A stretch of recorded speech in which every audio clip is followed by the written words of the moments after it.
Hi everyone, welcome back to the Simbot Seminar Series. This is episode 3, Scouting and Match Strategy. Just want to thank you all for joining us here tonight, and this is going to be a really fun one. Scouting and match strategy is something I'm really excited about, so that'll be good. Just a little bit of housekeeping. If you want to ask a question, you can use the Q&A app as part of Google Hangouts. That's the easiest way to ask a question. Other ways you can do it is, you can post in the YouTube comments. There's never anything intelligent in the YouTube comments, so you probably don't want to do that. Or you can tweet at us or hit us on our Facebook, and we'll try and make sure we check all those channels to answer all the questions before we're done tonight. So let's get started.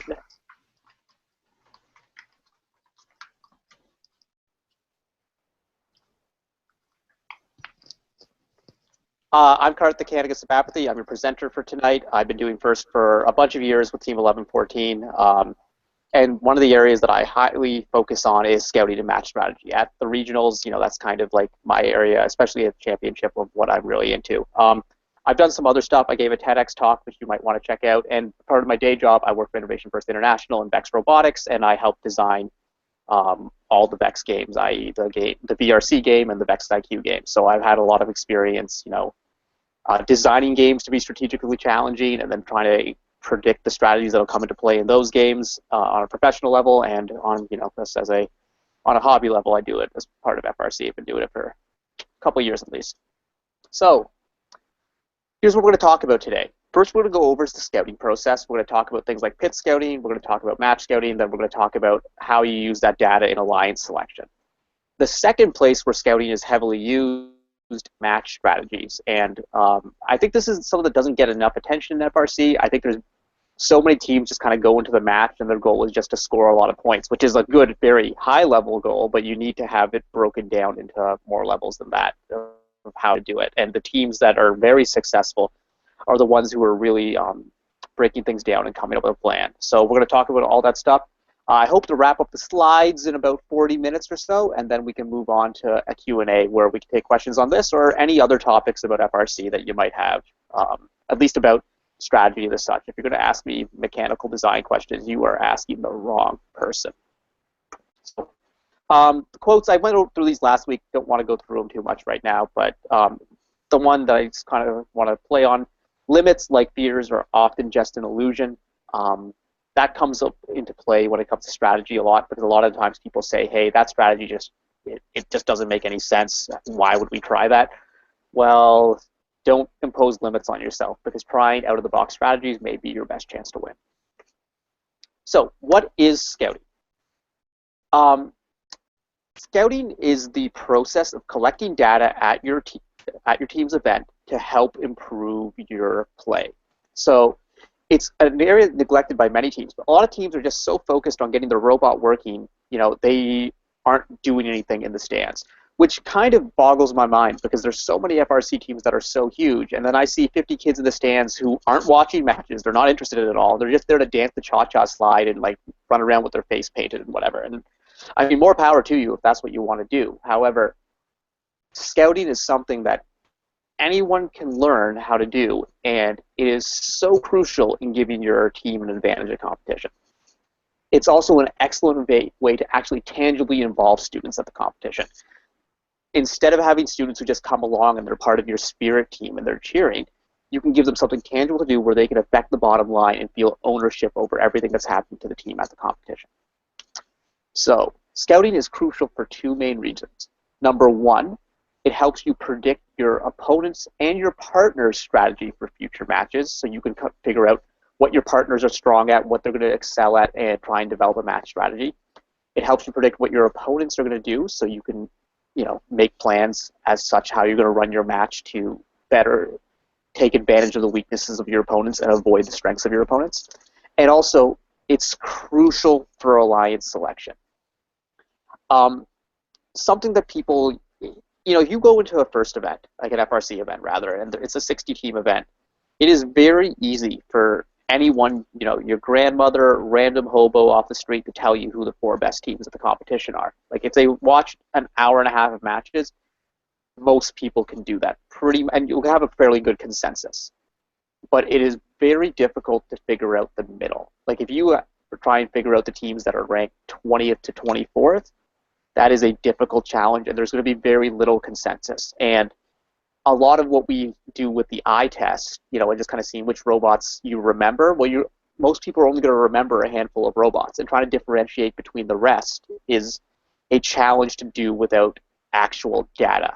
And a lot of teams who don't have actual data are just guessing at that point. And if you're guessing at a second pick in the draft and you compare it to a team who's actually thought about this and has data and figured it out, yeah, there's no competition right there. Scouting can blow teams away. So, advanced scouting. What can you do before your event? Well, it's very easy to, not very easy to, but it's fairly easy. FIRST has done a pretty good job of making past data available. So going into your regional, you can look and see how teams have performed in prior seasons. I don't really care too much for how teams have performed in prior seasons because there's such a year-to-year variance. I mean, there's a high correlation of past success leading to future success and such, but really you want to focus on the current year's data. And so you can analyze the data to get an idea of what projections you're going to have for the teams. Something that's gained popularity, it's the next slide,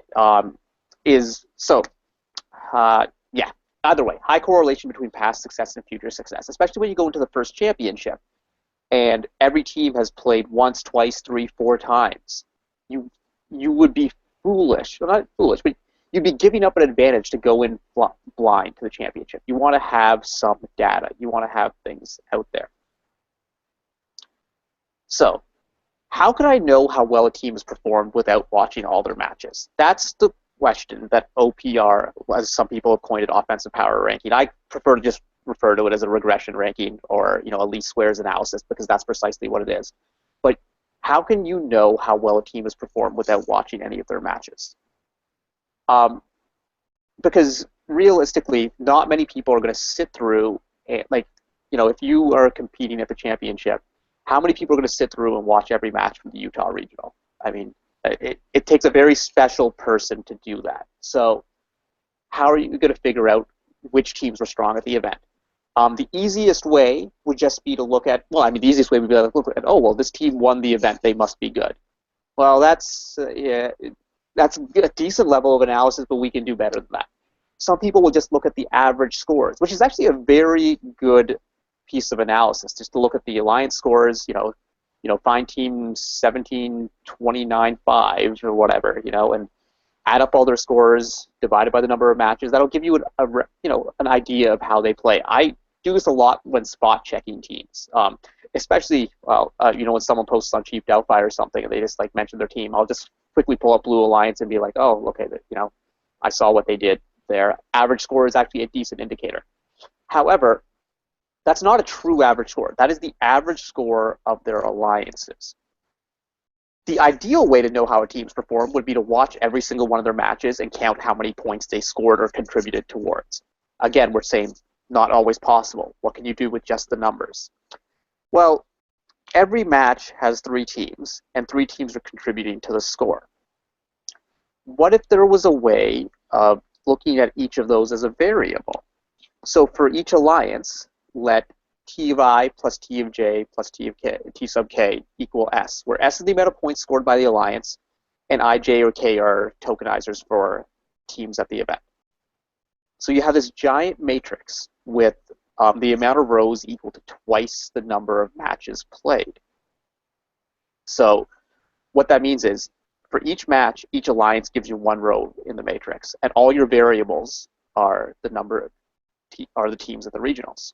So you have this giant sparse matrix, and it can be solved pretty easily. It's actually going to be an invertible matrix. I'm not really going to go through the details of the linear algebra here. I know this is college level linear algebra kind of that we're talking about here, maybe end of high school. So I don't want to bog too into the details. Either way, you solve this matrix, and now what this results is it's the calculated average contribution of each team throughout the regional. What this is saying is the OPR of a team is the calculated contribution that team on average was putting forth in a match. So as opposed to looking at their average alliance score, this is kind of filtering out what the team has done at the event. This is really neat stuff. On 1114, we started doing this first in 2004. Myself and Ian McKenzie kind of came up with this way of analyzing things. And something very similar became popular in parallel at the time. In the NBA, they started doing this sort of analytics with what they call adjusted plus minus, which was a revolutionary thing in basketball, because basketball had the same problem that first did. You had 5 players on the court, but who was actually contributing? Only one person scoring the basket, but was there a way of finding out if, like if Shane Battier was on the court, was his team doing better in general or doing worse in general? So they did the exact same thing that OPR does, except their variables would be for like every instance of play and, the 5 players on the court. You add that up, you solve this giant matrix, and they found adjusted plus minus being a great way of telling what players were doing. It was also, because basketball, the traditional statistics were so focused on who was scoring, a player who's not necessarily a great scorer, but who was doing things behind the scenes, like setting up passes, creating space on the floor, and all these neat things could be weighed by their adjusted plus minus. It was really showing the behind the scenes contribution. So it was a great way of dealing with things. And in some games, OPR has been amazing at telling you which teams can facilitate high scores. OPR doesn't tell you who the highest scoring robot is. They're telling you the robot that is most likely to be on an alliance and facilitates high scoring, whether they're scoring or whether they're doing something else more discrete, like in this year's game with assists. So how valuable is this data? It depends on the game. There are plenty of websites and resources out there like EdLaw who will calculate OPR for every week, for every event, and you can take a look at the rankings. And sometimes it makes a lot of sense, and other times it makes no sense whatsoever.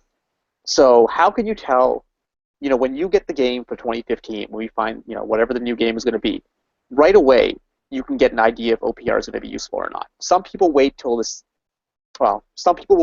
season and then kind of do like a correlation between things and see like, oh, OPR did have a high correlation with winning percentage. OPR must have meant something. OPR had a high correlation with our scouting rankings. It was doing something right. But before you even get to that point, there's some traits of specific games that lend itself to OPR having a positive correlation with success. Those are, if the game is what I deemed as separable, where teams complete tasks that are independent from their partners. That means it makes it easier for OPR to separate what's going on. So a great example of a separable game would be the 2008 game Overdrive, which was the best OPR game. Like if you could OPR just was basically one-to-one with scouting data at the championship. It was insane. Where teams are doing their own thing, like Team A's points aren't dependent on actions of Team B. Linear scoring, where each task is consistently worth the same amount of points. This made OPR a little bit wonky in 2007, for example, where, like a team could complete, 4 actions, but those four actions doing it one way would be worth 8 points, and doing it another way would be worth, actually, let's big this up. A team could do 8 actions, and if they did 8 actions, one way it could be worth 16 points, another way it could be 256 points. As you can see, if you were dealing with a game with nonlinear scoring, OPR has a hard time pulling it apart, and it's kind of wondering why these balloon scores happen. An ample number of playing pieces. One of the things that, if you have a regional where there's a lot of good teams, the Michigan State Championship, OPR tends to depress itself because some games max out with the amount of scores that are possible. So when you have 3 good teams on an alliance, they choke each other out in that they're fighting with each other for playing pieces, so the offensive potential isn't maximized. So a game, a good example of 2012, there was very little choke out going on because of the recycling of the balls. I'm trying to think of a bad one for that. 2013 was another great example. It was pretty good because there were plenty of frisbees going on. There are other ways to calculate OPR. FIRST has been doing a very good job recently of providing scoring breakdowns, like the amount of assist points, the amount of autonomous points. So you could calculate OPR based on segments of matches and then get an idea of which teams are strong and autonomous, which teams are strong and trussing, and such. I don't want to dwell too much into OPR because, it is a useful tool. It is helpful. but it's not nearly as important as the other things we're going to talk about. And I probably should reorganize this PowerPoint so it isn't like the first thing we talk about, because everyone wants to dwell on it and everyone thinks it's like a magic bullet. But OPR is great if you want to take your team from like, the 85th percentile to the 90th percentile and do like an extra advanced analysis. But at the end of the day, like, there are more useful things you can do. OPR is also useful for, I hate using OPR at an event, because at an event, I'm on a team with a bunch of people who are really passionate about scouting, a bunch of kids who really want to collect data, who have eyeballs, so we can watch teams, so we don't necessarily need to rely as much on advanced analysis like this. However, our eyes can be faulty, what we think can be faulty. So OPR is a good way to sense check your own, empirical ratings. But beyond that, if you're a team that goes to championship, you qualify for championship in week 7, and you can only bring 8 kids to the champs and like 6 are in the pit, scouting's going to be hard. So if I've got to make a pick list and I can't watch every match, I might rely on OPR, depending on the game. Like, I mean, there's a lot of other tools you can use, but it's a good tool to have in your tool chest.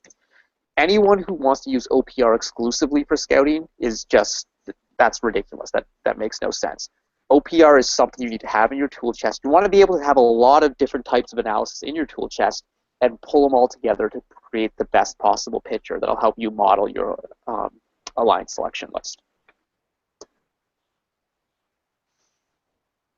Geez, that was like 10 minutes of talk on OPR. That's 10 minutes too much. Pit scouting. Okay, now I've spent too much time on pit scouting. Pit scouting is where you can check out the teams at the event. You get to your event, you get there on Thursday, take pictures of every robot. So when you're talking about robots, back at your hotel or back at your school or wherever you're talking about them, you have these pictures so you can have an idea of what these robots are. Look for things that'll be useful to figure out what teams can do, what their functionalities are, type of drivetrain. If you actually look at the number of wheels they have, the type of traction they have, the gearing, the motors they're using, you can actually get a really good idea if you're going to be able to win a pushing battle with them. That's smart stuff to do during pit scouting. Look at quality of construction. One of the things I joke about is there's that, in my like unofficial studies, and maybe I'll do like a real one this year, but I've noticed a high correlation between the attractiveness and construction, the well-builtness, that's not even a phrase, but how nice a team's bumpers are correlates well with the team's success. It just seems like it's a weird sort of thing. So, I mean, these are little discrete things you can look at when you're scouting or whatever. Please don't make your pick list based on how pretty people's bumpers are, but just saying. When you're doing pit scouting, ask questions. Hopefully people will be friendly. There are a lot of people who are jerks during pit scouting. There are a lot of people who will like just lie to you because they're like, oh, that kid's so dumb. He asked how many wheels there are in my robot. I'm so smart. Get over yourself. Like, if someone's asking you a question, just answer the question honestly. Like, there's no need for this, like, trying to troll them and, like, make up things to try and make a fool of them. Like, that's just lame. Like, I think that anyone who's going to pride themselves on embarrassing someone who's pit scouting, like, that says that you're actually, like, the person who's really effing lame. Like, is that something you're going to, like, brag about? It's like, oh, yeah, I made fun of this, like, scouting kid. It's like, who are you? Like, get over yourself. It really bothers me. Because, like, I see these young kids who are trying to do a job for a team, and they're trying to pit scout, and there's people, like, making their life difficult. It's like, what's the point? Just answer the questions. If someone asks you how many wheels there are on the robot, it's not that hard to answer. Like, it's a silly question. They could have looked, and you want to minimize the amount of silly questions you ask, but if someone asks you a question, just give them an answer, like, yes, there are dumb questions, but there are also dumb answers, so it goes both ways. So be respectful to pit scouts. They're just trying to get a job done, Don't be too hard. Joke with them, not joke at them. That's enough about pit scouting. Okay, let's get to the good stuff. Match scouting. How do you match scout? Well, you need to watch every single match. And in every single match, there's data points you need to collect. And each year, the data points change because obviously the game changes. So what things would you look at in a typical game? Obviously, you want to collect the final match score. But more importantly, because the final match score is something that's easy to find, you want to calculate the amount of points scored by each team. You want to actually know which teams did the actions that got the points. You want to track every scoring attempt as well as every failure. In 2013, where we had a game where teams were shooting frisbees, it did not suffice just to find out how many frisbees a team scored. You really needed to know what their shooting percentage was. You wanted to know how many shots they took, how many they made, how many they missed. That stuff is crucial. A lot of teams don't keep track of that. They just keep raw volume data. Same thing with this year. Like you're looking at how many times a team scored. You want to find out how many times they missed. And it's not just scoring attempts. You want to see how many scoring objects they picked up, how many failed intakes were there, things like that. Penalties, that's a crucial one to keep track of, because when you're coming down to that last pick on your list, there's not much to differentiate between teams, but the last thing you need is an alliance that always racks up penalties. I mean, a team that always racks up penalties. And there's some teams who consistently do it, so you want to be very careful and you want to look at that. You want to see what teams do in autonomous mode. I think it's really important to draw out the autonomous modes that teams do. Map their starting position, because this is really important for working with your partners. You want to know if you and your partner are going to have autonomous modes that their paths collide, you need to know about this before it happens, because there's nothing more dejecting than having this great plan for autonomous and then having two robots run into each other. General strategy and tendencies, this is something you don't necessarily, I mean, you have to watch this. You have to try and figure out if teams repeat the same actions. There's some teams who perform, like I remember 2007, there was this one team, they were one of the best teams, but they always scored their first tube on the same spot on the rack every single time. That year there was this big circular structure in the center of the field with 24 different scoring slots. They always went to the same slot every time. And it was great to play against that team and then have a defense robot get right to that first spot they wanted to go to, and they were thrown off. And when we talk about match strategy, we'll talk about this, but they were so focused on scoring in that first spot, they fought over that spot for a minute instead of going to another spot. And that was like a huge game breaker, and that's the stuff you can really do with match scouting. One thing I've also noticed, another one of those funny, weird, random things, is I really like teams who react quickly after the autonomous buzzer. There's some teams who, when the match starts, it takes them like 3 seconds to get to their robot and for their robot to start moving. There's other teams who are like moving right away. They jump to their joysticks and they go. It's not just like that those 3 seconds are super important, but I want a team that cares enough that they're going to run up there and get started. I don't want a team who's like, oh yeah, well, we're just here to have fun, and so we'll get the joysticks when we get to them. I want someone who's motivated and passionate about this, who's going to jump right there. So other things that you can be watching.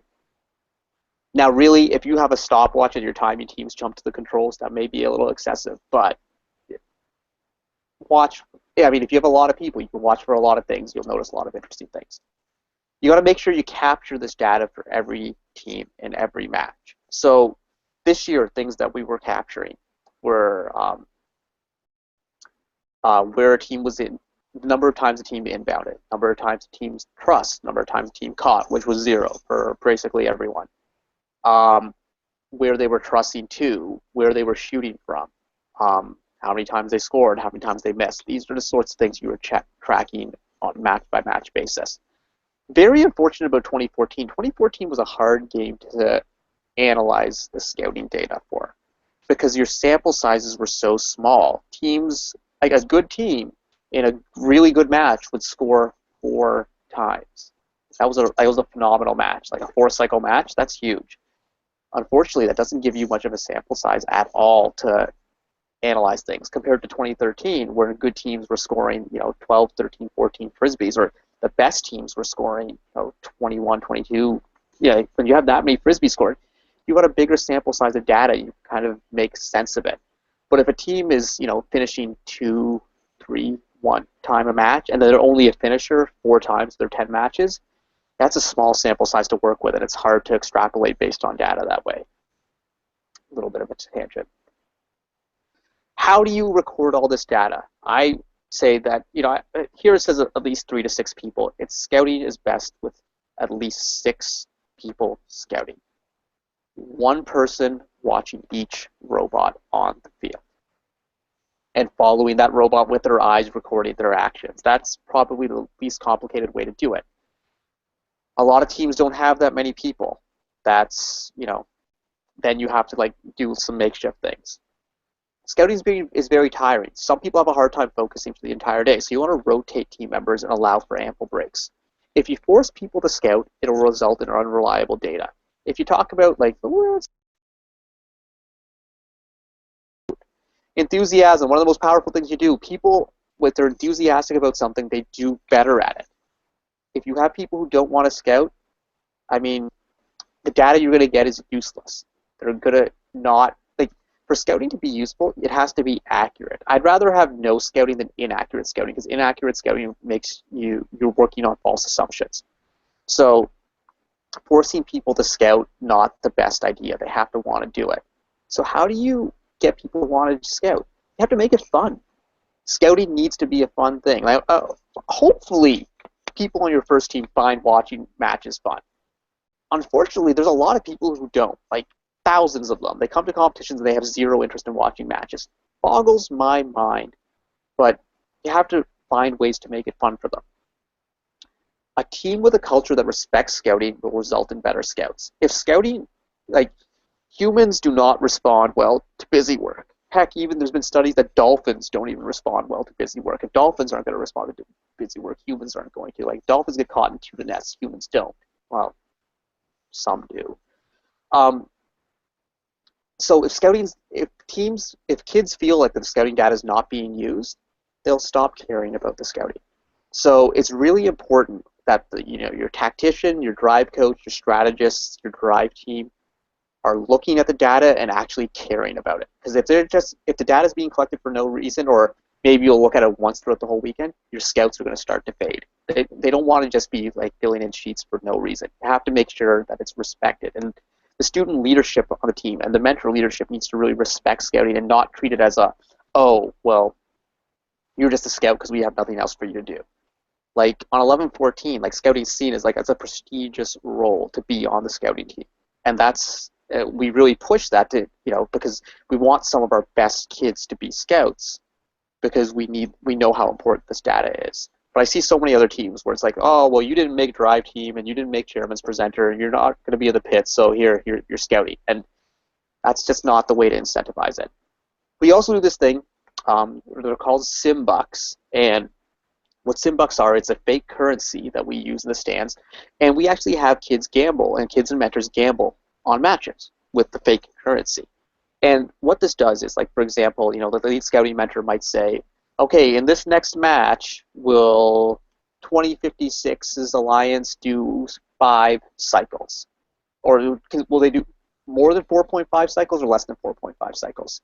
That sets the line, and then people kind of have a wager. And so this does 2 things. 1, people are now interested in watching this match. But 2, people want to pay attention to lots of matches, so when the next bet comes up, they can be better informed. And it really kind of gets people more into it. And, like, I mean, the competitive aspect is there, and it's the fun aspect. And you just see people having, like, gambling is fun. That's why a lot of people do it. Like, I don't recommend it with, with real money. I would never gamble with real money. But, have fun with Simbucks. And so there's lots of things you can do. Like, you could have guessing games in the stands. You could have, you have to do something like Simbucks, but, like, whoever guesses the closest to the number of points that this team's going to score in all the matches before lunch, someone has to buy them, a Tim Hortons or something. I don't know. Regardless, keep it fun in the stands. Make scouting fun. Information management. Now you've collected all this data. What are you going to do with it? How are you going to track all of this? I'm old school. I mean, I enjoy using a mechanical pencil and a piece of graph paper, and just like that's the way I am. Pen and paper works very nicely. What we have in 11-14 is we have a scouting sheet that's on paper, and they fill it in, check marks or tallies to track things, and all that data is put into a binder. All those scouting sheets are put into a binder, and during the day it's entered into an Excel spreadsheet, and that spreadsheet with some pivot tables compiles everything and analyzes. So it's very simple. Data entry is not that long, and we actually do data entry typically during the matches as they're going on, so the information is constantly being updated.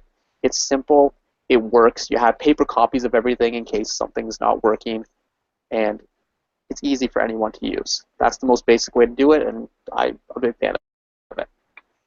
Some teams now do fancy scouting databases, which is an efficient way of doing things. You can generate statistics on each team, rankings by criteria. You can sort easily and whatever. Now, you can do all those things in Excel too, but then you can have a custom interface. You can make it look the way you want, whatever. Some people like collecting their data on tablets and then syncing to a server. Again, this is all very cool, but to me, it's extra failure points. I think if your team has some programmers who want to come up with a system like this, more power to you. You can do it. Just a couple things to remember. Wi-Fi networks are like severely 100% banned at FIRST events. Do not run ad hoc Wi-Fi networks. Definitely do not search for Wi-Fi networks and that sort of stuff. So you're going to have to find a way to sync that's not going to be, so you might have to sync via Bluetooth or via memory cards or whatever. So those are challenges you have to come up with. But basically, if you're asking me what to do, pen or paper or database, I prefer pen and paper, but there's a lot of smart people out there who prefer doing something with a database, so more power to them. Okay, so you're at a regional, you've collected great scouting data throughout the event, you've done your pit scouting, you've looked at some OPR. It's alliance selection time. How do you rank teams for your alliance selection? The first thing you got to do is on Friday night, or the night before the day of elimination round, since events run on such weird schedules now, you need to make a pick list. And it's a preliminary pick list. So you're going to review the scouting data. The scouts and the drive team should get together and start working together on this list. Anyone who's watched matches in an analytical way should be a part of this process. You need to, before you even start the list, discuss the criteria of what your ideal partners are going to be like based on what you want to run as your elimination strategy. Once you figure out that criteria, rank the teams on that criteria. This year, I mean, a team who is seeded number 1, who's a very good finisher, well then they might have had their first criteria be, I want a trusser. And then their second criteria that they're looking for is, I want an inbounder. So they're ranking teams based on that. So I think one of the things that traps the teams got into was that at the championship, some teams just kind of went by traditional scouting. It's like, let's just pick the best scoring team. But suddenly you have an alliance of 3 great scoring teams, but none of them's inbounded all season long. That's dangerous. You want to pick the best teams to fit the criteria for your optimal strategy. For most teams, your optimal strategy was inbounder, truss, finish. So you wanted to find teams who were strong at those things, as opposed to just kind of pulling things together. I think there was a lot of teams out there who just kind of had this assumption that any team who could finish the goal could truss, because, but like they didn't realize that there were specific, discrete skills to trussing, and trussing to a human player in a specific location was very important. So, you got to figure out what that criteria is and rank teams based on that criteria, as opposed to just kind of picking the best robot overall. Rank the teams from 1, well, I say 1, because normally I would talk about 24, but Champs this year had 32 team elimination rounds, so you had to pick even more robots. So that was crazy, but yeah, so rank, at a regional 1 through 24, a little bit higher, so you have some insurance for teams that kind of drop out, or 1 through 36 of the Champs, 32 plus some extras. A question we always get is a do not pick list. Should a team have one? A do not pick list is there's some teams who, when they're making their pick list, will then have a list of teams that they will not pick under any reason, for any reason whatsoever. There are good reasons to put teams on a do not pick list. There are bad reasons to put teams on a do not pick list. A good reason would be is that this team is strategically incompatible with you, where these two teams will not work well together because of the way their robots are. For example, this year's game would have been a perfect example where if you're a team that's a great finisher but can only finish, you can't inbound, you can't truss. There's another team that's a great finisher but can't inbound, can't truss. That's not compatible. You would probably have them on your do not pick list. I think the more common reason that people talk about do not pick lists is people put teams that they don't like on their do not pick list. I'm not going to tell any team how to run their team. If you don't want to pick a team, don't pick a team. I mean, but you got to be careful about letting grudges or like annoyances. Like I've heard of teams putting teams on do not pick lists because the team stood during all their matches and blocked their team's view. I agree, standing during matches and not being considerate of the people behind you is obnoxious.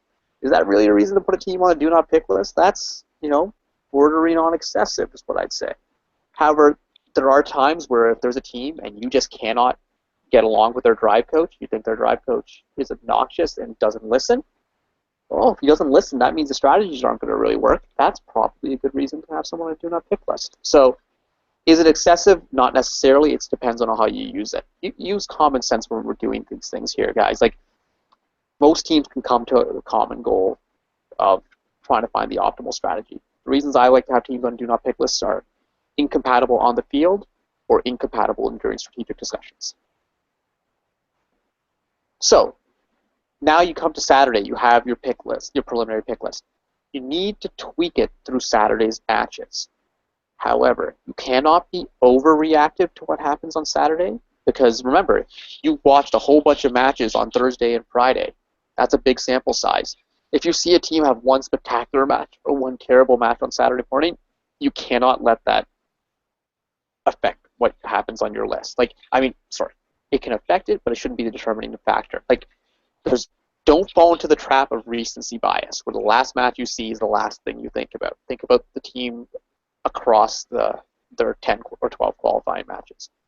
Watch for trends. If a team is trending upwards or a team is trending downwards, pay attention to that and watch for breakdowns, but just be careful of recency bias. I've seen too many teams get trapped by one match on Saturday morning, and it can really hurt. When you're doing alliance selection, the alliance captain or your alliance rep needs to have someone who's very level-headed and not going to get flustered on the field and is going to pick the correct team from their pick list. This has happened more times than any teams would first want to admit, where they have picked the wrong team because the alliance captain couldn't read someone's writing, was confused, couldn't see what a whiteboard in the stands said.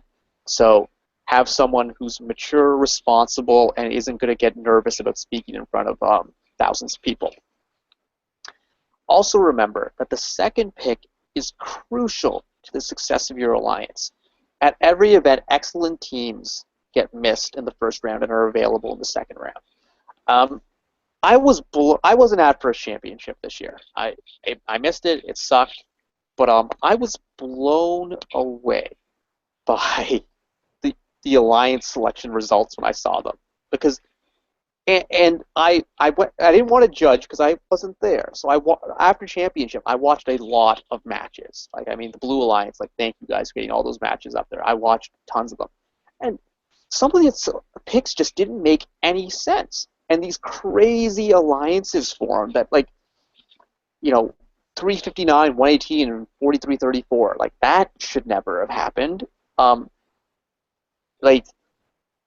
was these fantastic, crazy alliances, and they happened because other teams made bad picks and let good teams slip. So the scouting stuff is so crucial. On the other hand, I went to the Waterloo Regional this year, where the scouting was impressive, and it was a complete efficient market. Where when it came to it, we were on the #1 alliance, and the top 23 teams on our list were all gone. That's the first time that's ever happened to us, and it was just wow, teams really did their homework at that regional. It was really impressive. A question we get: to break up alliances or not to break up alliances? The scorched earth strategy. So if you're the #1 seed and you know that #2 and #3 don't want to work with you, they're going to decline you, but they do want to work together, should you pick them, knowing that they're going to decline, to make sure that #2 would not be able to pick #3? That is a personal team decision. I think there are some teams who just do not like forcing a team to decline. They feel weird about it. They feel uncomfortable about it. If that's your team philosophy, more power to you. However, I'm of the school of thought that you should do what's best for your alliance, whatever is, as long as it's ethical, you should do whatever it takes to win. And I don't think that there's anything unethical about asking a team to be a part of your alliance knowing that they're going to decline you, to split someone up. By being the #1 seed, you've earned the right to run alliance selection whichever way you want. You know, unethical things in alliance selection are lying to teams about what you're going to do and like masquerading your intent and whatever. Like if you don't want to tell a team if you're going to accept them or decline them, just say, we don't really want to let you know right now. That's way more respectful than lying to a team. So like, we want teams to be ethical and remember gracious professionalism. Remember, if you're going to lie to a team here, you're going to deal with them at an event in the future, and that reputation will stick with you. So like, remember, like, gracious professionalism, like, it's an overused term by a lot of people who just kind of use it to try and justify any types of behavior. But remember the professionalism part of it. It is not a professional thing to lie to a fellow competitor. That's just not cool. So, like, just be open with them and say, hey, right now, it's in our best interest of our strategy if we just don't say anything at all. And I think that's a very mature way to handle things, and a true competitor and a true strategist will totally respect that. So to break up alliances or not to break up alliances, I have like a longer story I could tell, but I don't want to get into it here. I'll do it for another day. I'll definitely do it at FIRST Championship when I give this presentation again, when we do a lot more anecdotes. But for now, I'd say it's a team decision, but it's usually in your best interest to break up those alliances. Your alliance selection strategy should be different based on the point in the draft that you're selecting. What this means is, if you're the number one team seed, and you've already say we're at FIRST Championship and you have like two crazy teams together, so like 254 and 2056 are in the same division, and 254 picks 2056. For their next pick, they do not need a high risk pick because they have such power there. You want to get a very consistent team. So I always recommend that the number 1, 2, 3 alliances go for a consistent team, a team with a low standard deviation when you look at their match-by-match results. Now, if you're on the 8 alliance and you're going to have to play a juggernaut alliance at number 1, this is where I take a high-risk pick, because chances are, the odds typically say 8 usually loses to 1, about 85% of the time. So the odds are against you. Go for a high standard deviation team, where a team, as opposed to picking a team like who averages like 3, 3, 3, 4, 3 cycles a match, I'll take a team who's 7, 0, 7, 0, 7, 0. Because, yeah, you might get a 0, but maybe things will break out those first 2 matches in the quarterfinal 1 and quarterfinal 2. They'll hit their 7s. And then all of a sudden, you have a chance to upset the number 1 alliance. Take risks at that place.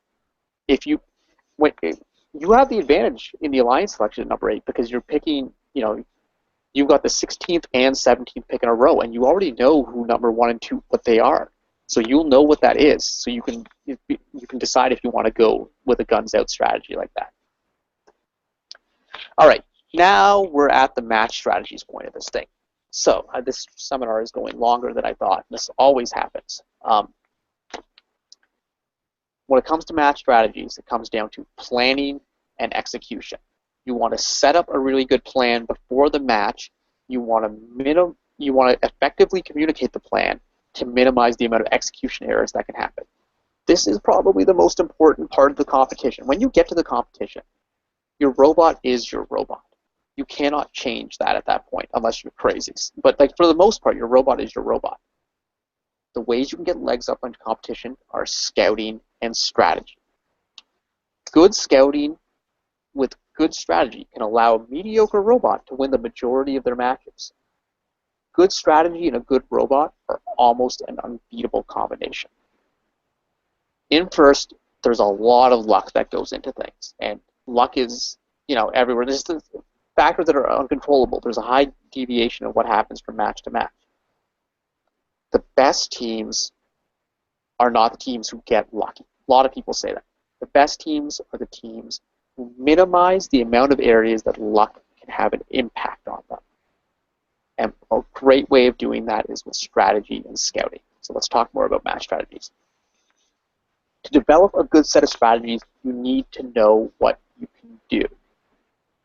Going back to the beginning of the season when we were doing strategic design, before you design your robot, you have to know what you want the robot to do. To develop a good set of strategies, you need to know what you can do. You have to analyze and evaluate your robot's abilities. This is the same old thing. Be honest. Don't underestimate or overestimate. One thing that would drive me crazy is you go into strategy discussions, and in 2013, you'd be a team. It's like, oh, so how many frisbees do you score a match? I'm just asking because I want to get a gauge. I obviously have scouting data on. They'll be like, oh yeah, we do like 7 cycles a match. Pardon? You do 7 cycles a match? And then you look through their data, and they've never done 7 cycles. The most they've done is 5, but they're actually averaging 3 cycles where they're only hitting 60% of their shots. Teams overinflate their abilities. They're not lying, but they actually believe they do these things. In the absence of good scouting data, teams just kind of have these perceptions of themselves, and for the most part, teams overinflate what they do. That's very dangerous. Well, one, it's dangerous when you're talking to your partners, because they might not know any better. But it's dangerous when you're planning your own strategies, because if you just think that you're capable of scoring, 7 cycles a match, you're going to have false assumptions. Be like, oh, we don't need to play defense this match. We can go toe-to-toe with this alliance. You need to be very reasonable and be able to say, whoa, we're outgunned. We got to come up with a different strategy here. I always say create a playbook. We had one of these this year. Our drive coach, Ben, made this awesome little playbook of all the different plays he wanted to run. And it was a great reference tool. So it's the different match strategies can be run. So this year it involved different positions of robots and different sequences of ball transfers, and whether you trust a human player, whether you were doing a bounce back pass, and we had different strategies that we would use in different situations. Defensive matches, high risk, safe. There was matches where we just wanted to rack up as many assist points as we wanted to. We wanted to rack up only assist points. So we said bypass the trust, bypass the high goal, just do a straight line runs. And you need to have different strategies for different scenarios. Because if a team fell behind in the tiebreaker this year, they wanted to rack up assist points, they need to run high assist strategies. There was ones where you just wanted to rack up other factors. So it's one thing to have all these in your head, but having them on paper, written down, where you can kind of look at the match, look at the 6 teams in the match, and say, hey, this is the strategy we want to run. That's really good. So for each match, you need to plan it with your partners. Everyone needs to agree on the plan, or chaos is going to ensue. Too often teams kind of go into the match, they say, they kind of half-heartedly agree on a strategy, or they don't even discuss a strategy, and then 3 teams all try and do their own thing. And in most games that was a disaster, but in 2014 when the teams had to work together on assists, it was a complete unmitigated disaster. So you have to come together, the 3 drive teams, specifically the 3 coaches, have to come up with a plan, and they need to figure out what role each robot is doing for the entire match. You need to have time limits on actions. If an action is taking too long, you need to move on to the next. You need to be able to abandon objectives. Like, one of the things was some teams were so reluctant to call a dead ball. They kept trying to get the ball out of the robot. And time went by. 2 minutes or 2 minutes and 30 seconds, not a long period of time. So every strategy you have to have time limits on this stuff, and you have to be able to cut things off. There's going to be a coach there who's going to be like, move on to the next objective. So many teams lose matches because they don't abandon failed objectives. I mean, the most comical ones is any year where it's like a single item game, and tubes were the best, where a team would try and pick up the same tube for 30 seconds, and it's just not going in. Go try and pick up another tube. It's painful. I don't want to watch you trying to pick up the same tube for the whole match, and you just don't ever score it. Move on.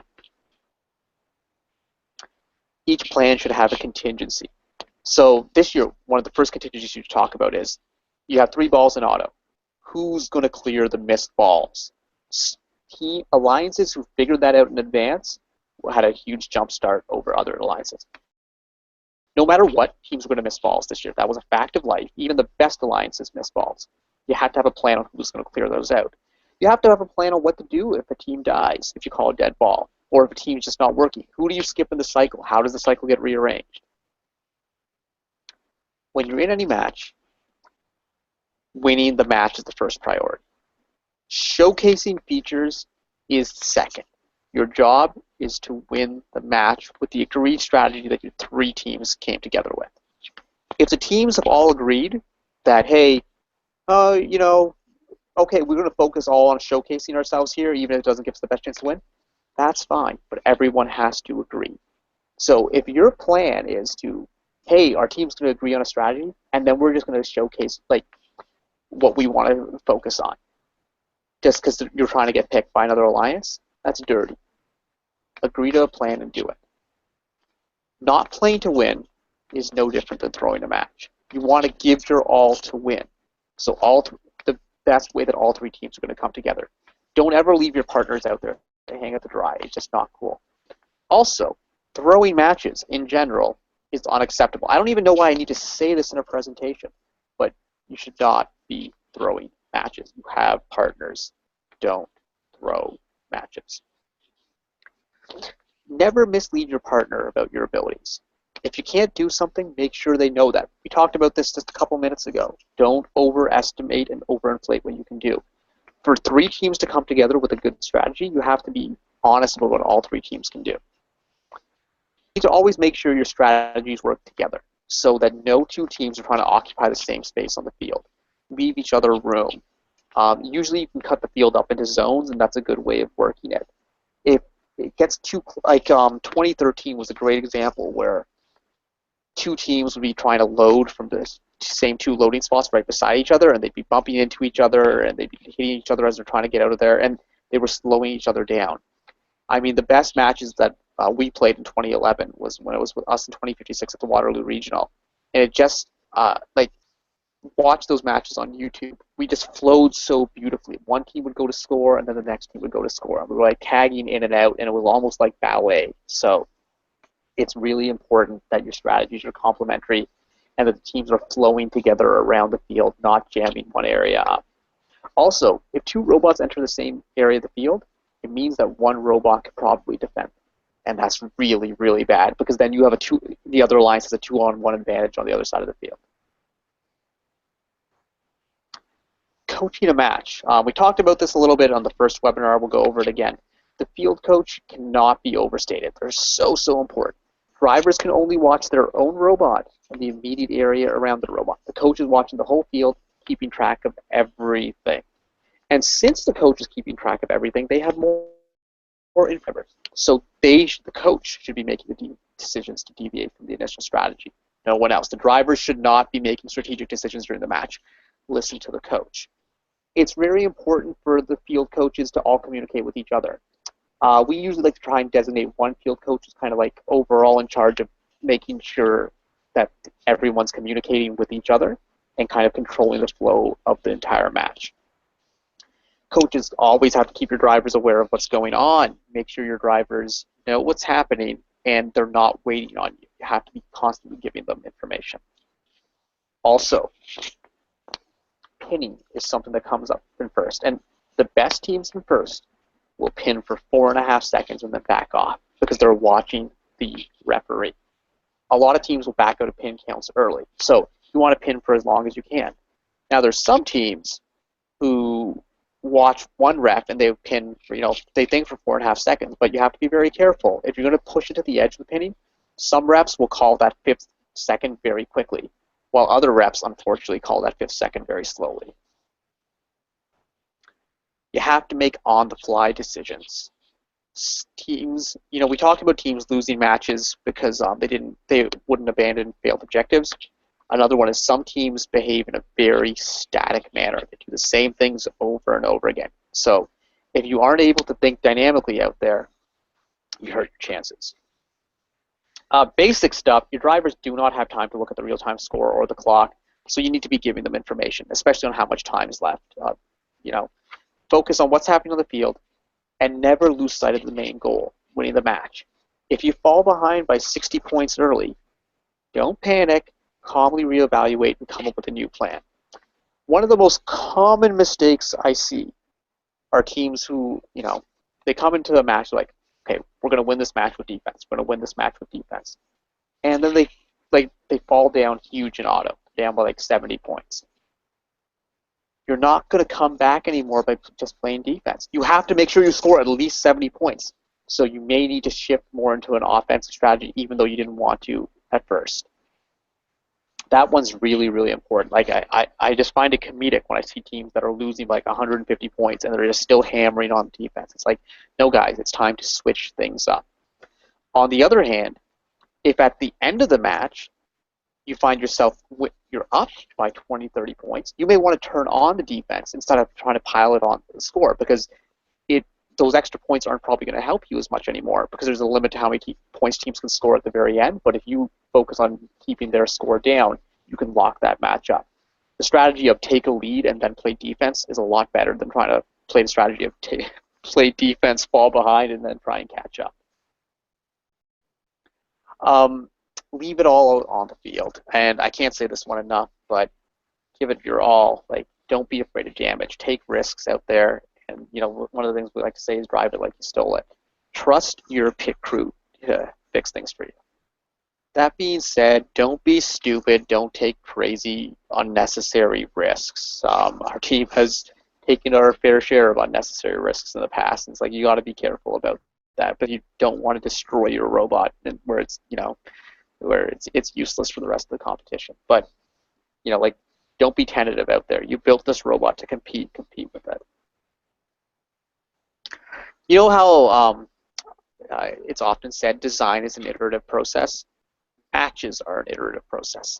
After every match, the drive team should have a debrief where they sit down with key members, key scouts, and whatever, discuss what went right. You want to talk about the positives, what you did well, but also what went wrong. And after a few matches, you're going to quickly get rid of some strategies because you're going to realize this strategy makes no sense. And then you're going to quickly add strategies based on what you've seen your opponents do and what you've done well. I mean, this year, like at early season events, no one at first was crossing to the human player. And then by the end of the event, lots of teams were doing it because they were adapting. You have to adapt to the competition. You often learn much more in defeat than you do in victory, because it's easy to win a match and be like, okay, everything's great, but what are you going to improve on? When you lose a match, you figure out, oh, if we had done this, if we had done this, we had done this. Well, think about those things, write them down, and plan for the next match. Other strategy tips, we talked about this one, change things up. Don't be static. Teams will notice what you're doing, especially when the elimination rounds come. Don't be too conservative or too risky. Know your abilities. This is the same old stuff. Evaluate your team honestly, effectively. And a really important one is, slow and steady wins the race. And 5 seconds doing something as opposed to 30 seconds doing it over and over again. So many teams try and do things as quickly as possible, but if they slowed down just a little bit, they'd be a little bit more accurate. So like, I know there's a lot of teams this year who would want to, get the ball inbound, spin, and shoot right away. Maybe you want to pause for like half a second and just make sure you're lined up and then fire the shot. That extra half second is totally worth it in the long run compared to missing that shot and chasing that ball for 15 seconds.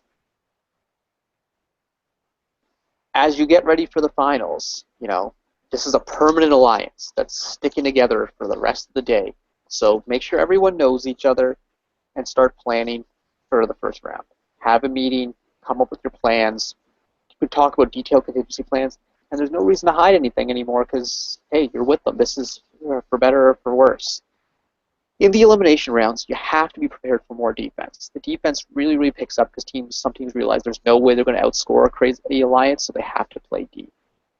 And if you are outgunned and you're playing, an alliance that seems unbeatable, the only way to beat them is with good strategy. Like, if you're outgunned, you're outgunned. You're not going to suddenly improve your shooter right in the middle of the elims. So don't be afraid to be unconventional in the elimination rounds. Also, you have a lot of extra time to plan your strategies. Take advantage of that time. I know some teams like to take naps before the elimination rounds. That may not be the best use of your time. I mean, I love napping, but you can probably do that after the event. I always say, it's too late to change your robot, but it's not too late to change your strategies. Final comments as we wrap things up and we get ready for the awesome question period. Make sure you read the rules. Come up with a clear, consistent strategy for how you're going to play the game. Scouting, easiest way to improve your team. Coach is super important. And remember this one. Each first match is like a high-speed game of chess. You need to have a very well thought-out plan, but be prepared to counter your opponent's moves. Think of FIRST is a very strategic game, FRC games are, rather. So plan for them accordingly. And, of course, have fun. The resources, if you ever want to ask us questions, you can hit us up on our Facebook page. You can tweet at us. All these seminars, you can find them on youtube.com/Symbotics. That'll be archived there as soon as the presentation is done for everyone to see. You can go to our website where we have PowerPoints, we have a bunch of resources and information, and that's where you're probably watching this right now. If you want to contact me directly, my contact information is there. Email's easy. Twitter's really good for quick questions. Facebook is probably not useful at all, but you know, I put it there because it's the Facebook. So now we'll dive into questions as I end the infinite loop there for you guys. All right.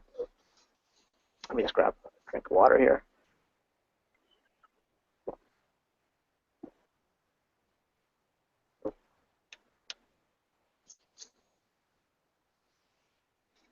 All right.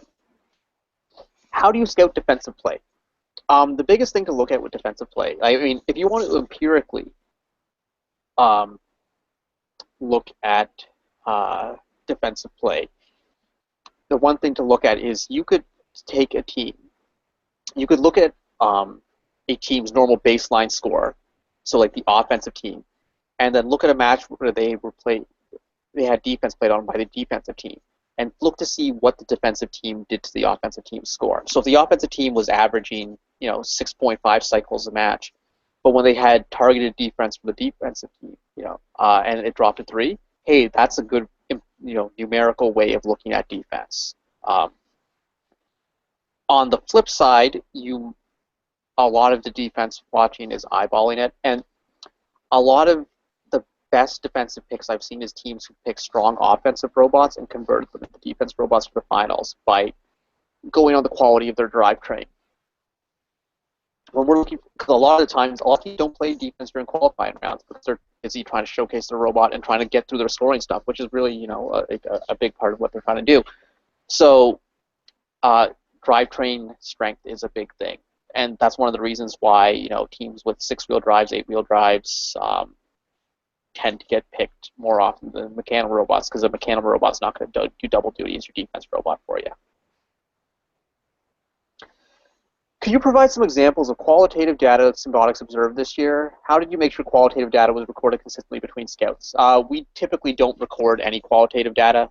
We don't find it to be too typically useful. We want to focus on quantitative things where it can be measured for the exact reason that you've talked about. Is qualitative data is hard to get any sort of consistency between your scouts. So, I mean, the qualitative data, people make their own notes, and we talk about that stuff in our conversations at the picklist meeting, but we are never like saying, hey, rate this team's scoring ability on a scale of 1 to 10. That's kind of, not smart. How does Symbotics consider the value of a team that has created a robot that is an effective scorer at the regional level, but an amazing team supporter at the championship level? Does the diminished offensive capability hurt their potential pick rank? All depends on what our criteria is and what we're looking for at the championship. So typically, in a first pick, if we're a high seed, we're looking for one of the best offensive teams out there. We always want to go with 2 big offensive guns, typically. So for that second robot, we're not. For the third robot, typically we're not necessarily looking for the best offensive robot, but someone who's much more complementary. So that diminished offensive capability doesn't hurt their potential pick rank at all. However, we're just one team, and there's going to be other teams who want to go with 3 offense strategies. So then, that would hurt them. So, I mean, it's all about figuring out what your criteria are and picking the best team for your criteria. And if that you want a support robot or you want an offensive robot, that's the team's got to figure that one out. Does your team have a meeting on Thursday night of competitions? If so, what kind of things are discussed? Do you plan strategies for Friday matches? Yes, we do Thursday meetings. So at a regional where there's no qualifying matches on Thursday, the Thursday meeting is usually a debrief on, well, first there's always a team meeting for housekeeping and stuff, and congratulations for the day and everything like that. But normally it's a debrief where you're looking at, okay, how did everything go in practice matches? What's working? What's not working? What do we want to try? And if the match schedule was released Thursday night, we'll definitely go through the match schedule and start pre-planning strategies for the next day. I mean, one of the most important things that we do is we say, okay, these are the teams we need to learn more about, because so many teams don't attend practice matches. So it's like, okay, Friday morning, go to visit teams A, B, C, and D and figure things out. We also, if that practice schedule comes out, we want to figure out which teams have passed inspection and which teams haven't. Because if any teams who haven't passed inspection, we want to get to them right away and help them pass inspection, whether we're playing with them or even playing against them. We just want to make sure everyone's playing. So that's another thing we talk about on Thursday night, our strategy for our Fix-It crew to go out there and help teams out. So yeah, Thursday night meetings are very, very important. Should you pay more attention to the scouting data from a team's last couple of matches, or pay attention to all their matches equally? I think that the more recent the match, it is a little bit more important. However, I think the teams tend to err on the side of paying way too much attention to the most recent matches and forgetting about what's happened earlier. So, I mean, especially at early season regionals, teams do ramp up as the event goes on, and the team that you saw Friday morning could be very different from the team you saw Saturday morning. So, in cases like that, yeah, I'm focused a little bit more on what's happened later, but you don't necessarily want to fall into the trap of forgetting about all these awesome things the team did in their first 6 or 7 matches and only look at the last match. So yeah, a little bit more credence to the last couple matches, but not too much more. Give me 1 second here to fish through these questions, guys. Question from Twitter. You said that alliances 1 through 3 should pick for consistency, 6 through 8 pick for high risk, 4 to 5, well, something in between. Like you kind of need to depend. Like, now remember that I think the number 4 and 5, when you're in the middle there, you need to evaluate the strength of what you're doing. And now also, let me just go back. 1 through 3 should pick for consistency, but not always. In 2011, the number 1 seed that picked us was, I'll be blunt, not very good. So with our last pick of the draft, we wanted to make sure we had a team. We knew we had to take a risk, and so we wanted to get a team. There were a couple teams who were a little bit more consistent than 294, but 294 had such great high-end potential, we knew we had to take them because we knew we needed to make up for the scoring that we weren't going to get from 1771. So, and I mean, there's nothing wrong with 1771. They were a good team who, had a lot of good circumstances to seed number 1 and some smart strategy, but they were not on par with like the 469, 254, and 111 who were also in our division. But so it all depends on the makeup of your alliance. So 4 through 5 is in that middle zone. I think you kind of evaluate where you feel you sit. If you feel that number 1 has you completely outgunned, then you want to go with more of a high-risk pick. If you feel like you're kind of on par or you're actually ahead of number 1, which for this year at Championships, there were a lot of middle-range alliances who were in that situation, then you make a safer pick. So it's not strictly about what your picking order. Like, the picking order is typically kind of indicative of strength, but it's more based on the strengths of your alliances. And if you feel like you're in a good position, go for consistency. If you feel like you're in a bad position, go high risk. Back over to the Q&A.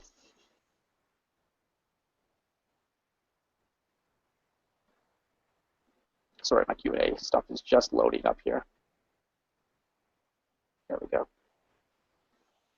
How much would you recommend actually approaching teams to ask them to pick you and tell them about your robot? I mean, well, I've always said, why wouldn't you ask them? I mean, what do you have to lose? They're just going to say no, and that's fine. So, yeah, you should absolutely try and sell your team. You should let your actions on the field speak for themselves. Like, I know when teams come to me, I don't particularly like being inundated with someone with boastful claims. Like, I watch matches, so I kind of know. But like, it doesn't hurt to remind the team of, hey, we did this, and this is a strength. Especially if there's something that you feel you're good at that you haven't shown them, you might want to tell them about it. But yeah, absolutely, you should actually approach the top teams and say, hey, but if you're going to say, hey, you should pick us, you have to be able to come up with a reason. If they say, why should we pick you? And you're like, I don't know. That's not compelling. That's like going to your boss and being like, hey, I want a raise. And your boss is like, okay, well, what have you done in the last year that deserves a raise? And you're like, you're not going to get a raise then. What is the most unconventional but useful metric that you've seen? In terms of metrics, nothing jumps out at me as maybe because of the way I think of most metrics, I don't really think of them as being unusual. In 2010, we came up with one, which was we looked at how many times teams crossed over the bumps. And what we found was that really good teams were able to make a lot of zone changes and play in multiple zones. So that was a unique thing where we just counted, because our scouts kept track of every time a team crossed over a bump in 2010. And we realized, because we wanted teams who showed the ability to play in a lot of zones. So we're like, oh, that's an easy metric. We can just sum the amount of times they crossed bumps and just like look at the average. And then for Team 1538, the Holy Cows, who a lot of teams in our division did not have ranked that highly, we loved them. They were actually number 2 on our pick list behind 469. And they actually ended up going second overall in our division because Team 111, who's known for doing some smart scouting, had the same sort of idea. So that was a unique metric where people would never have thought that bump crosses per match was going to be a useful thing, but it turned out to be more revealing in other ways. What architecture is your scouting system based on? Bluetooth tablets with an SQL database, Ethernet-connected laptops, paper. Our architecture is paper and pens with a use of binders and then a laptop running Excel. We are so basic when it comes to scouting, but it actually it works really well for us. So, there's other teams who want to do things with advanced stuff, and that's totally awesome, but we found that the simplicity approach works for us. If you look back at strategic design, we're big on the simplest solution that works, and for us, pen and paper is. Where do you hold your scouting meetings at competition? We found finding a space big enough tough. We typically stay at hotels for all our competitions. There isn't like a local competition nearby our high school, so we try and book a meeting room at our hotel so we can get a big enough space for all the kids. Otherwise, we just pile into one hotel room, whichever room ends up being the biggest, one of the mentor rooms usually, since there's less people staying in there, and that's where we'll have the meeting. At competition, we don't have these giant sort of meetings. They're more like impromptu conversations, and we just have those in the bleachers and try and get people in seats beside each other. So, the answer to that one. How many total team members will 1114 use while scouting on a full qualification day? I think the answer to that is there's probably about 8, I'd say 9 or 10 students who end up involved in scouting throughout the day. Like there's the 6 core, then people who sub in and out, then there's the binder sorters. And then in terms of mentors, there's probably about 5, 6 who are watching the stands as well. So I'd say like about 15-ish, but on actual inputting of data, on actual recording of data, you're looking in the 8 to 9 ballpark. Do you take into account the stability of a robot? For example, if a robot breaks down 10% of the time, how would you approach that scenario? Well, it's one of the things we definitely look into is the standard deviations of the team. What we talked about earlier with high-risk picks. If there's a team whose matches are 5, 5, 5, 0, 5, 0, and those zeros are scary. And I don't necessarily want a 0 in the elimination rounds at all. So, 10% of the time, 10% of the time means 1 match out of 10. It's easy to chalk up 1 match. You want to find it if it's 1 match, what went wrong that match? Is it something that could be a cascading error? Sometimes it's things as simple as a team didn't plug their battery in, and they're going to fix that. Okay, so that's something you can look past. Other times it's, like a team's, this year, great example. Certain teams were popping circuit breakers over and over again. And that's a scary one because, yes, it happened only twice in qualification rounds, but that's something that's a problem that doesn't go away. That's like ingrained in your robot's design. So if you get to the elimination rounds where you're playing a lot of matches like in rapid succession where you might not necessarily be able to cool that breaker down, that's something to look at. So it really depends on what's causing the breakdown and what caused the failure. How do you go about pre-scouting a competition? It's a similar, if your scouting algorithm during the season, during a regional, is to collect data and then analyze data, the same algorithm applies during the pre-scouting portion. portion. So you're going to collect data, except in this case, you're going to collect data via the internet, looking at old match scores, and then you're going to analyze it. And if you're just looking at scores, you're going to do some of the things we talked about with OPR, with averages, and the such. Also, you can watch match video. I know, like before the championship this year, there was a good gap in there from when the divisions were released. I think it was about 8 days. Watch as much match video of the teams in your division as possible. Look at what these teams do. I mean, we learned a lot about teams, and we fell in love with teams during the scouting process, and teams that we hadn't even thought of all season long. I know 368 would be a great example where a couple of our scouts were just like, they are so awesome. And like, we hadn't watched the Hawaii Regional because of timing and the such, but you saw what they did there. It's like, wow, this team's phenomenal. And like, we kind of fell in love with them there. And there were other teams we watched and we were like, ooh, so watching matches is a big part of pre-scouting. What is a good way to keep scouters motivated if your team isn't doing so well during the competition and they don't see the usefulness in scouting at that point? Well, here's the thing. If your team is struggling, I can see why scouts are kind of like, oh, well, there's no point. There's no point. We're not going to be a picker, so what are we going to use this data for? And it's true, you might not be a picker. However, you should always make a pick list in case you're the first pick of the team and you want to contribute to who the second pick is going to be. You should make a list because it's great practice for your next event when you have to make a list and the subsequent event. Like, there's a process here you want to learn about. Like, remember what we talked about in strategic design. We're going to try and chase perfection to catch excellence. So even though you might never use that pick list, you want to keep working on that so you can get better at the process. But you still want to keep scouting because that's scouting data. Even if you're struggling, you still want to put up a good show and win your remaining matches. And that scouting data could help illuminate something that could help you win a huge match. And like, you could be in last place and you could still get picked. It happens all the time.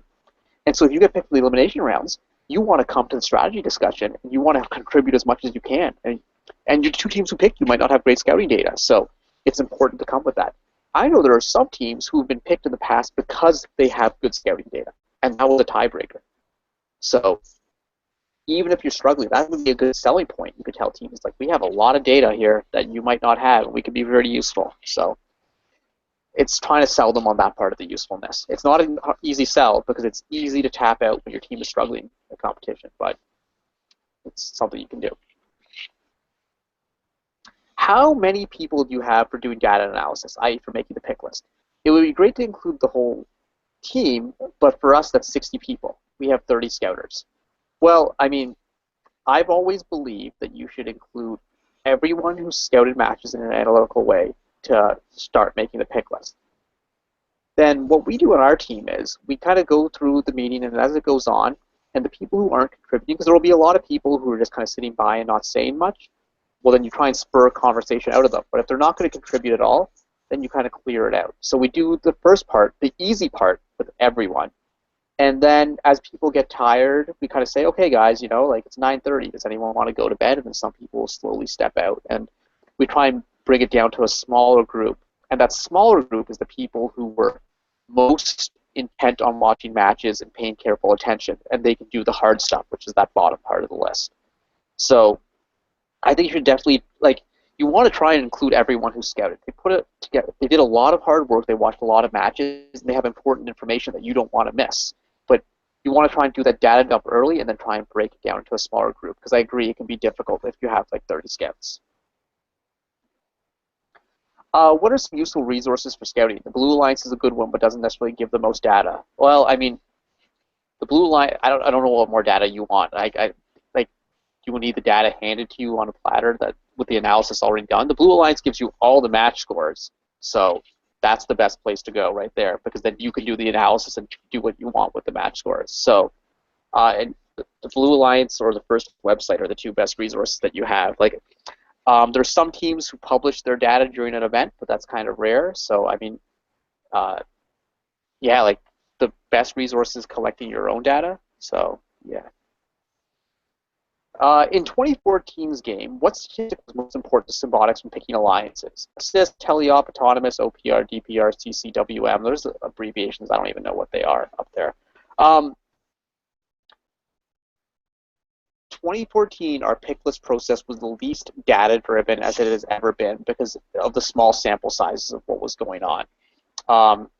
When looking at finishers, one of the things we looked at was shooting percentage, which was important. Autonomous results were very important because at least in a first pick, because we were confident that we could run our two ball, but shooting percentage or trusting ability, and then for a second pick, inbounding ability were the things that we were looking at. But this year was by far our least data-driven year for scouting, while 2013 was like maybe our most data-driven. Besides 11-14, what teams do you know have good scouting processes? Oh, there's so many. Like there are a lot of teams who are very good at this stuff. 254 is basically the best at everything in first, except for making the robots red. 67 blew me away in 2009 when they used 18 scouts. They used 6 scouts to watch robots, they used 6 scouts to watch human players, and they used 6 scouts to watch trailers, which was something that blew me away. But 67's got some really talented people who are on that stuff. I'm trying to think of other teams that come to 148. Has an army of people who always have good stuff to contribute. So those are some of the teams that I always look to in terms of good scouting, and I'm missing a ton of others, but those are the 3 that come to my mind right away. Does 11-14 use their own scouting system, or did they adapt it from another team? No, this is our own system. It's been refined. We started putting it together in 2000. Well, the team's rookie year in 2003. Then I joined in 2004 and implemented a bunch of things. But since 2004, it's been evolving. We've had the same lead scouting mentor since 2004, Jeff Allen, who in my mind is the best scout in all of FIRST. And he is great with data analysis. So we've been using his system for a long time with the pen and paper and a couple of custom Excel macros, and the system's worked well for us. And we integrate things from other teams we see periodically, and like this year we're talking about coming up with some sort of way to get match video easily synced that we record onto everyone's mobile devices. So we're integrating stuff like that, but the system is basically ours. Well, it's ours. What are some of the things 11-14 did this year to analyze Excel data? You mentioned standard deviation to determine consistency of a team, but what are some things you did in your pivot tables? Well, I mean, the pivot tables are just basically used to manipulate the data to get it into, like, you are recording things for every single match as an entry for every single team. Well, that's got to be, you have to accumulate that somehow. So you pivot all that, and that pivots into something where you can sum across teams and then calculate averages and such. But I mean, averages and shooting percentages are the biggest things we work for. Rarely do we ever graph anything. We probably should graph more stuff because it would probably get people who aren't as analytically inclined able to visualize things. Visualizations are a powerful tool for that. But I mean, so much, like, we don't do a lot of rocket science in our scouting. It's just about being efficient with it. Like, when you're looking at things as average scores and shooting percentages, like, I mean, I don't need a bar graph to see that, and I don't think most people do. But yeah. Do you contribute to scouting while volunteering as an MC? Well, I'm definitely not recording anything. Like, I have too much else going on. I'm fortunate. I used to have a really good memory. Now I'm not so sure, but I have a pretty good memory, so I'm just watching matches as avidly as I can, but I'm not doing too much to scout. And the good thing is I'm not MCing anymore, so I'll be in the stands scouting. So I'm looking forward to getting back to my roots and just scouting and not dealing with the MCing side of things. So yeah, so I don't really contribute too much to scouting other than just watching matches objectively and taking mental notes, but never anything written down. My team went to the championship for the first time in 7 years last year. Well, first off, congratulations. That's a huge accomplishment to get yourself to the championship after missing it for that many years. So congratulations to you and your team. And we went to market our team for alliance selections on day 3, and we were told it was too late. I don't think it's too late. I mean, maybe the teams that you talked to thought it was too late, but I wouldn't have. Like, obviously you want to start marketing yourself as early as possible, but like, I don't think, I mean, we're normally making the final decisions on our list, like, at the very last second, so I don't think that's too late. Could you talk about the differences in alliances in the regionals the differences in alliances in the regional and eliminations. So I think you're trying to mean between regionals and championship. At championship, because the quality of team is higher, you can get alliances with, like, you can't get those beautiful specialized alliances you want at the regional level when you're at an event with like 36 or 40 teams. So teams are forced to do jobs that they might not necessarily specialize in, but they're just, because they're the last team available. At championships, you can get very specific alliances to run very specific strategies. So all those crazy strategies you thought about at the beginning of the year, you might be able to execute them at championship, and that's one of the biggest differences. That alliances are more well-tailored to what's going on.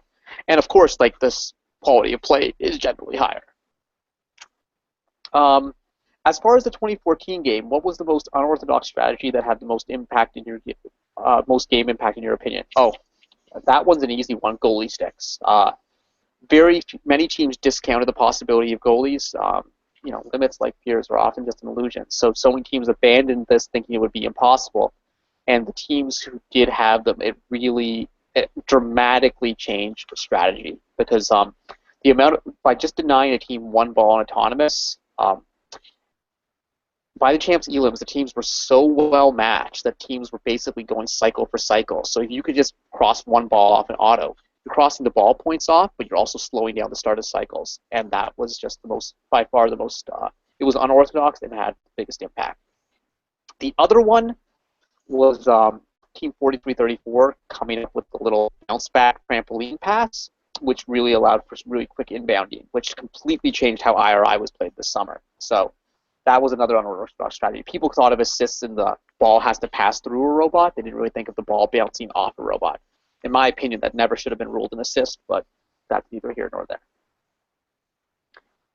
Would a pick list be sorted into two categories this year be more effective? I.e., if you're an inbounder solo, you have two separate lists for finishers and trusters with overlap between teams who can feel you can do both. Yeah, definitely.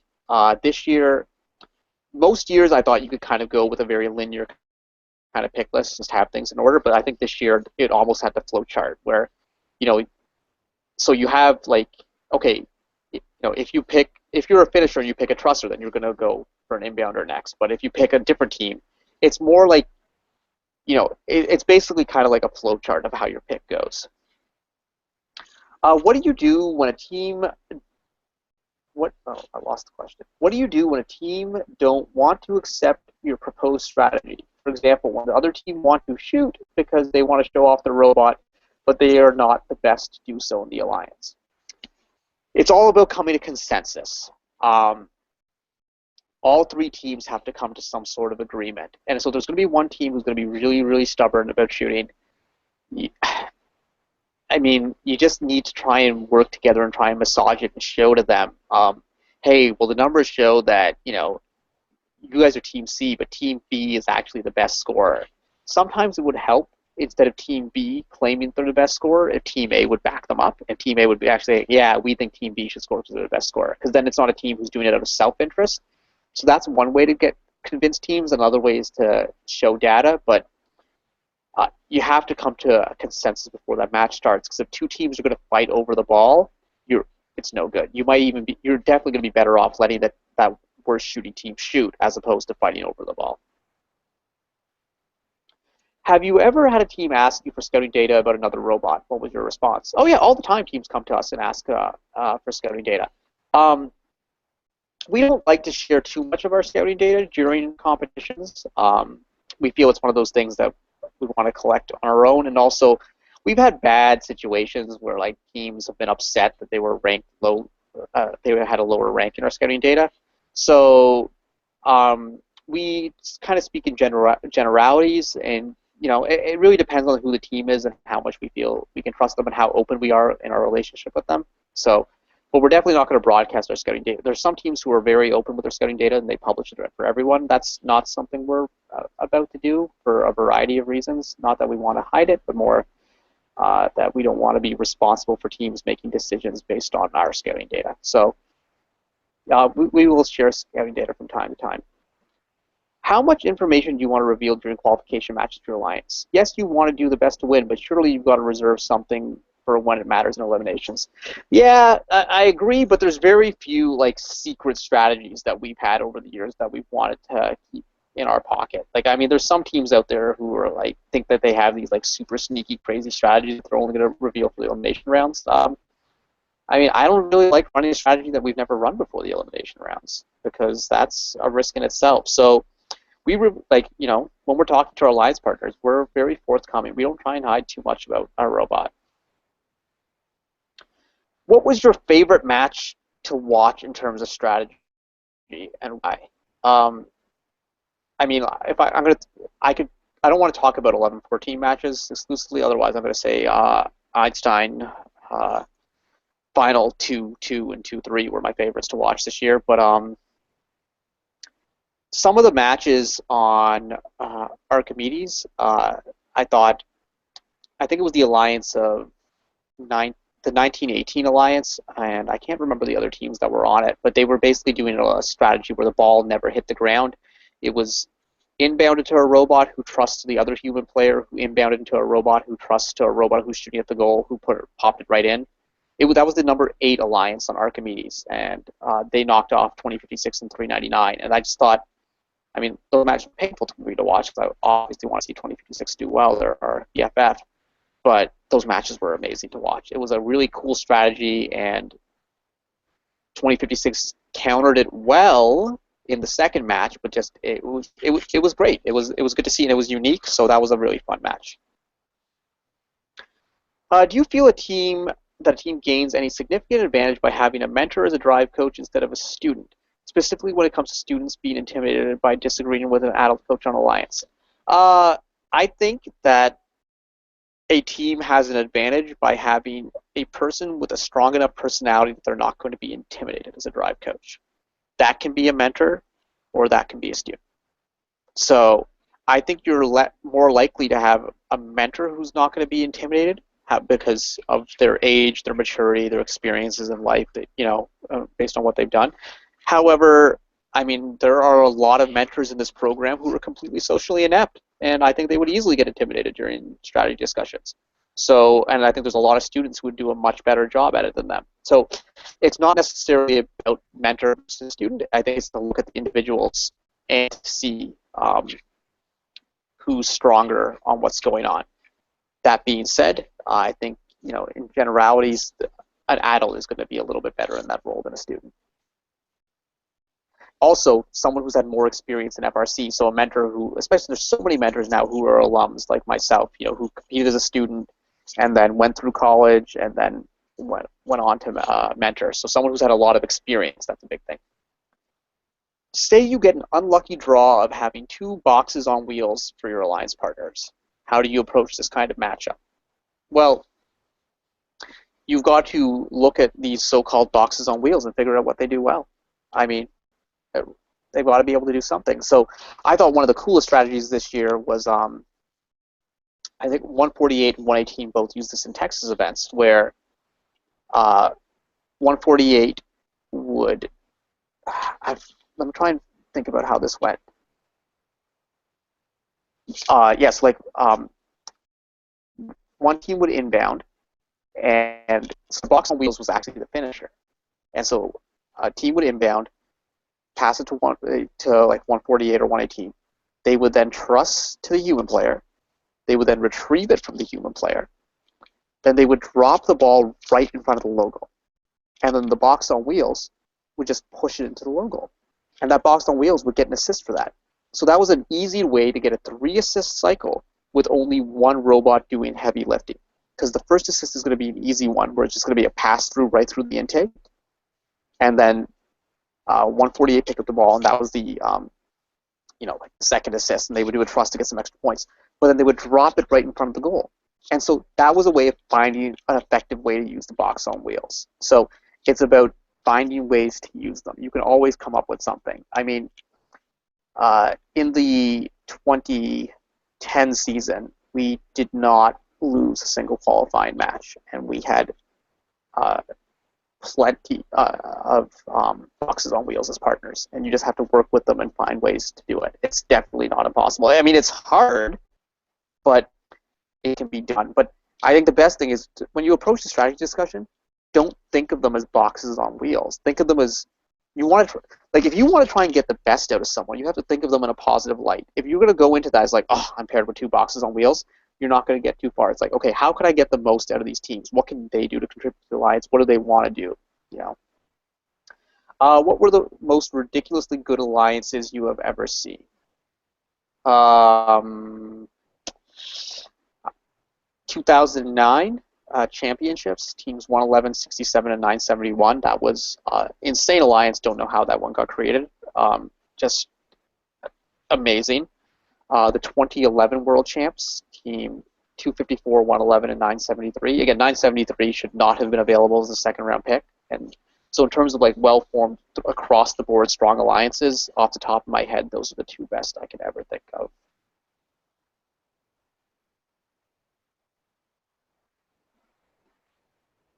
Okay. I know 1114 did things with 5288 and building a roller for inbound and other examples. How much do you recommend this? And why was it another team wasn't chosen? Good Waterloo picking? Smirk? I don't understand what the smirk means. But okay. What we did with 5288 is we went into the Windsor Regional and we knew that it was going to be a struggle.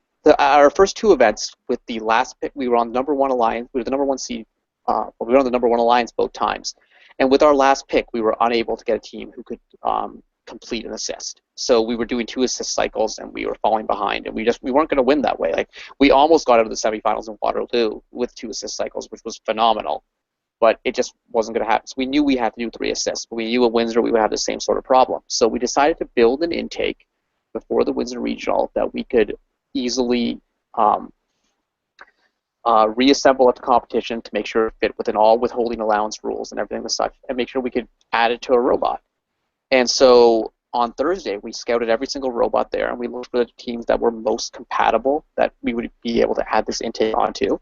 The teams that were somewhat compatible, we talked to them. We said, would you be interested in this sort of thing, and what kind of changes you'd like to make? And then we watched teams, and we were judging them based on their driving ability. And 5288 had great driving ability. Their robot was very simple, where we knew we were going to be able to add this intake on. And their team was very agreeable to work with. The student driver was super dedicated to winning, and he was just passionate about it, and it absolutely made sense, and it worked out really, really well.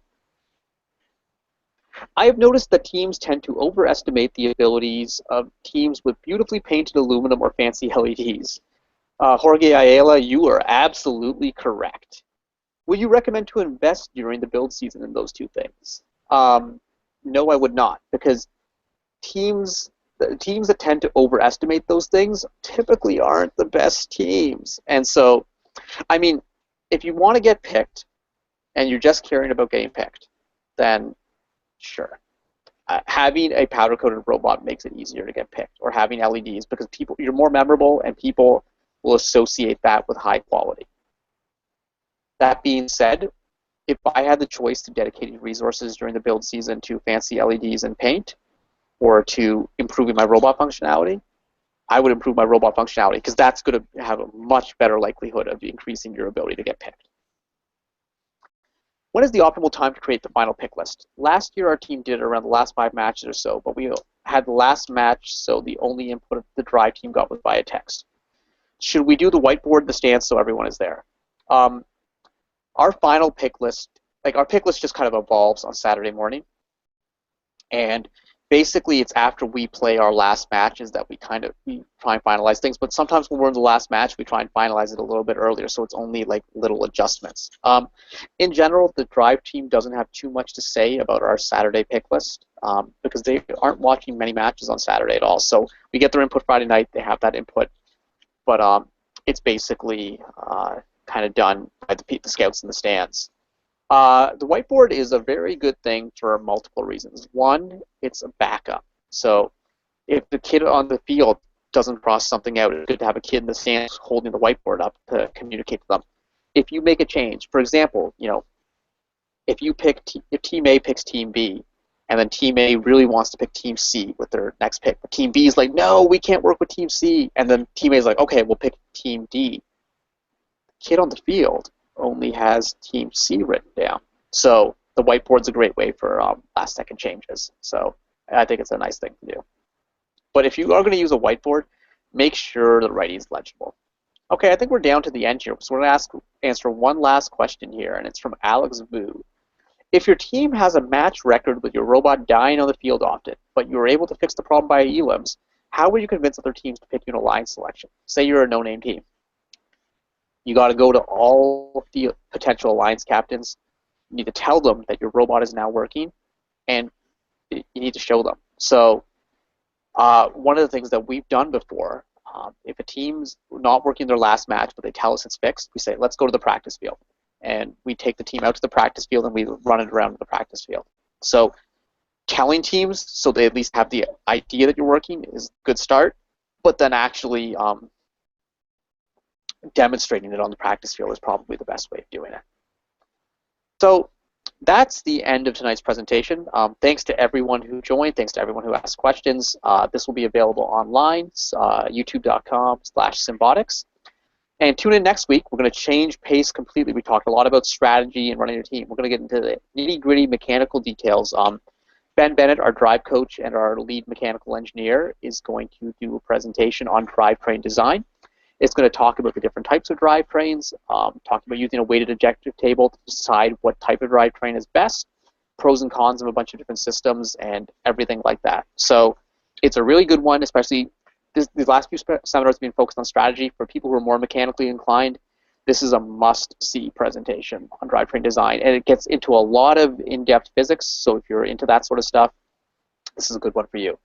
So next week, we'll be back at our 9 o'clock, our normal start time, because there's no FRC game sense behind the lines, and we will tweet out and Facebook out links. But as always, if you want to see the seminar, if you go to simbotics.org/seminars, that's where you're going to find it. So we will see you next week, everyone. Thanks for tuning in.